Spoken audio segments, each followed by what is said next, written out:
Somebody else from Facebook. It is incredible how many people get in touch that way. I love being. Are you on? I don't know. Are you on Facebook? Are you like I get all these invites. So-and-so's inviting you to be. I don't have time to. I Twitter once in a while. Yeah? Yeah. Well, if you blog, you can tweet automatically. You just every time you update your blog, it just goes. Are you on Facebook? No, I'm not.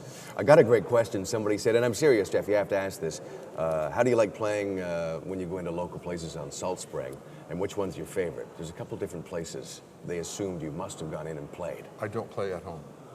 You never play at home? Not advertised.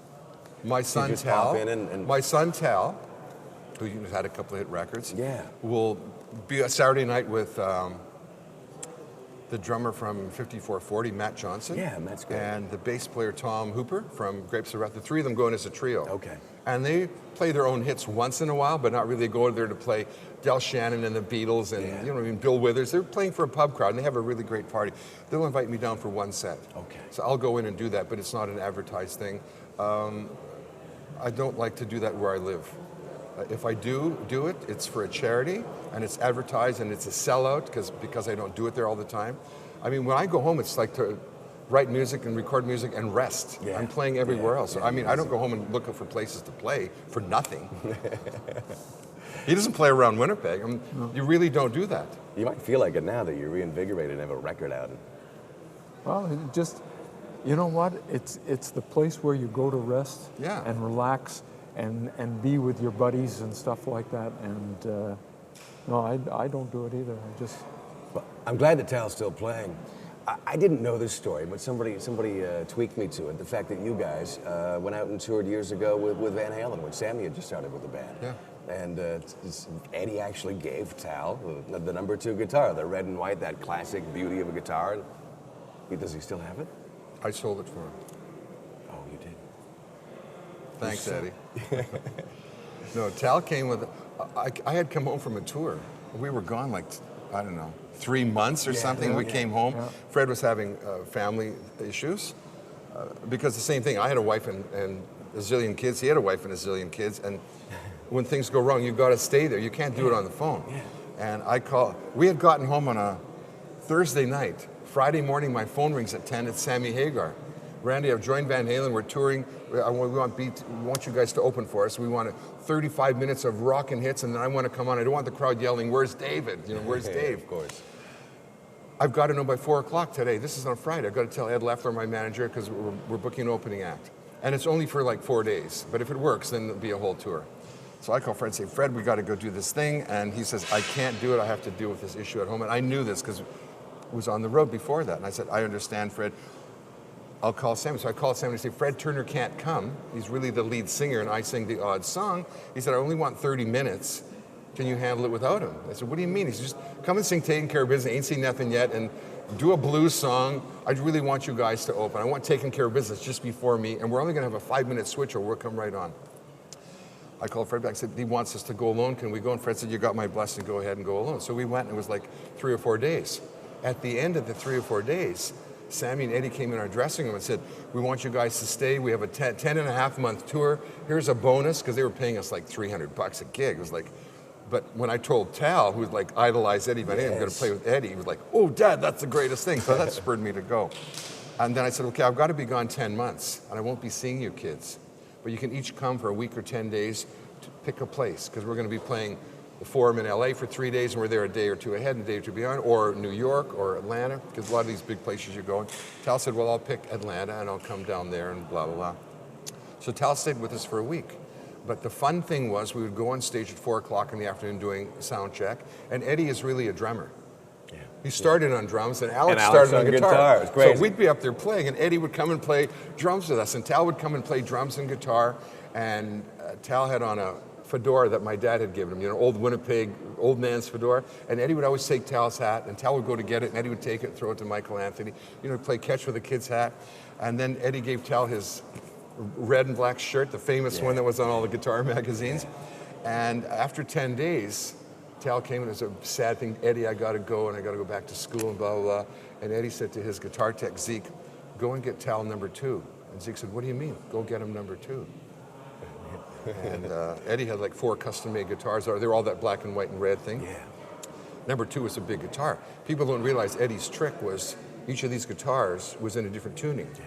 And it looked like he was playing the same guitar without tuning it. He would just spin around so fast, and the guy would hand him the guitar, and he would spin around and then do a solo, and then fit and go back. So that was the magic of him. But anyways, the guitar came in, he gave Tal that guitar, number 2, and he signed it to Tal, my little buddy, Eddie Van Halen. And Tal had that guitar for many, I got pictures of the whole thing, and Tal had it for many years. And then when Tal lost his record deal, you know, because the labels went down, he lost his manager, he needed to cash in on that. So I found a collector who actually had the other 3 custom-made guitars that were penciled in number 1. He was missing number 2. So I got Tal a good chunk of coin for that, and we now regret that we've sold it because times are good again for me and Tal. But it's just one of those things that this is the moment, and I need the money, and I owe this to the government. You know, the old government. I know that one very well. Good luck on the road with the record. I have one more story that I need to get out of you. Sure. Because for most people, and we have it in a this city is a good like... interview, by the way. You're getting stuff that no one's got. I'd love to speak with you. It's especially nice to meet you because we haven't before. Right. So good luck on the road. Good luck with the record. I'll be anxious to share everything that we've talked about online. legendsofclassicrock.ca. A lot of people have road rage in a city like Toronto or Vancouver or any major city, and people have road rage in the country. Right. Most road rage turns to high blood pressure, but once in a blue moon, it turns into a hit song. And you know what I'm talking about. And it's my favorite song, and it's certainly a vocal that we have a great affinity for. You know what I'm talking about, guys? No. I don't either. Okay, Let It Ride. You're let on it the roll road, down the you're in highway, the car. taking care of business. The first one. Let It Ride. Let It Ride. The story behind Let It Ride. I love when you go and play live and you tell it. For those that haven't seen you live in a while, they might not know it. Do you want the short story or the long one? How about the medium to short? Okay, I'll do it real fast. I'd always read about John Lennon and Paul McCartney getting inspiration from classical composers. Stravinsky and all these kind of things in glass. And I'd go and buy it, and it's a guy smashing a piano with a sledgehammer. This is not inspiration to me. So I go into a store and I say to the clerk, I want something to inspire me. And she says, Anton Dvorak, Piano Concerto in D. So I take it on one whole side's one song, the other whole side's another song. I think this is really boring. As it gets to the end of the second side, I hear da-da-da-da-da, da-da-da-da-da, da-da-da-da-da, da-da-da-da-da, and then it repeats.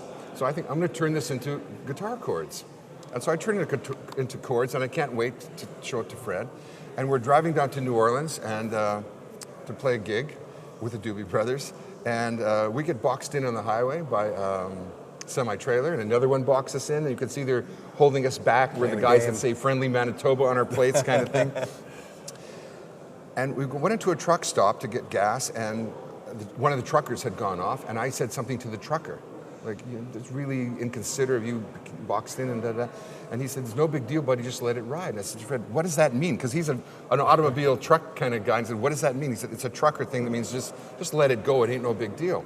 So we get to New Orleans, to Mardi Gras, and we're in the dressing room, and I played the chorus. And I go, try, let it ride. And I said, okay, that's the chorus. Now we need a thing. And I started the minor, and he started, you can see the morning. And the song was pretty much blocked out there in the dressing room. Love it. And it took a little bit of a sorting out. And even in the studio, a wonderful accident happened, because it would end, would you let it ride? And I looked around at the band, and I started the song again. This was not planned. And I did it again, and I kept going, play. And they played, and we did that outro. That became a very cool thing. It was, Huge. So a lot of stuff that we did then was kind of accidents that happened. And I've learned from that too, if you feel something happening, don't judge if it's good or bad. Just let it happen, because these things will happen, and then see what you can do about that. Ain't Seen Nothing Yet wasn't supposed to be on an album. It was a joke song. Taking Care of Business was thrown together on stage out of desperation.